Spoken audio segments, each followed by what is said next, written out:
Subcommittee hearing. Cryptocurrencies and certain financial aspects of blockchains have hijacked the public's attention when it comes to this emerging technology. Today's hearing will highlight that blockchains are not just impacting Wall Street, but are also changing Silicon Valley and the internet as a whole. It is essential that Congress accurately understand what it is regulating before it does so. That would be nice. This is a complicated topic, which is why I'm looking forward to the superb panel of experts educating us here today, and welcome.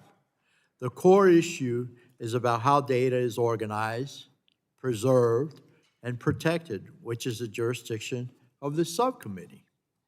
As I understand it, a blockchain is a linked list or ledger of transactions stored on a network of computers. Blockchains are composed of building blocks of data chained together in cryptographically.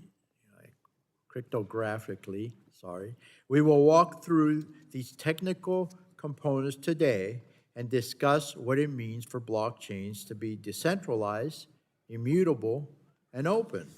But to step back from these terms, what are we really discussing here is a new foundational technology that can provide individuals and businesses new ways to access, record, and validate digital activity online. Web 1.0, the original World Wide Web, and I remember well, lasted from roughly 1993 to 2004 and was characterized by dial-up and AOL. I remember those days well because I'm old enough. It was replaced by Web 2, which is the current internet we know well, and has been characterized by smartphones and big tech platforms. Web 3, which encompasses the non-fungible tokens, the NFTs, and other use cases, is the emerging internet built on top of blockchains and is characterized by increased user control, decentralization, and transparency.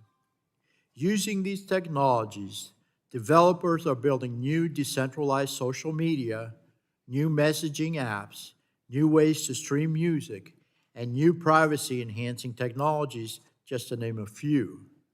Blockchains are not a crypto casino. In fact, according to one report, despite crypto prices falling roughly $2 trillion, a 70% decline, blockchain developers have only declined 10%. There are respected developers who aren't trying to make a fast buck, but rather they're building a new evolution of the internet. But this technology goes beyond just Silicon Valley. Blockchains, Web3, and other distributed ledger technologies are just the tools. They're just tools. Like the internet, blockchains will impact many areas of our jurisdiction and can help address challenges with our current internet ecosystem, bolster supply chains, verify information, and increase efficiencies for businesses.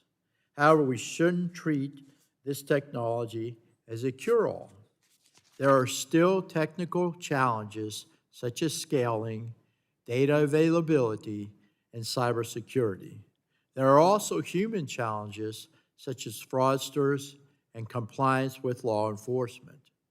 As with any new technology, scams do exist in the blockchain ecosystem, unfortunately. As this committee knows well, the number one federal regulator of scams and fraud is the Federal Trade Commission, and that's where we want its focus, okay, on scams and fraud. Instead of diverting resources to fight legal battles over possible competition theories, the FTC should focus on protecting Americans from fraudsters as these bad actors migrate from older technologies to these new technologies. Unfortunately, again, we see it all the time. Last Congress, my bill, the Ransom Act, was signed into law. This legislation requires the FTC to increase cooperation with foreign law enforcement and report on ransomware and other cybersecurity-related attacks. When international hackers target Americans using blockchains, the FTC should take a lead role in ensuring they are made whole. Blockchains present an incredible opportunity, but also come with unique challenges. Regardless, the United States must lead on the international stage so our adversaries do not have an opportunity to set the rules of the road. That's why we're having this hearing, to educate all of us. We must lead with our values for freedom, human rights, and human dignity.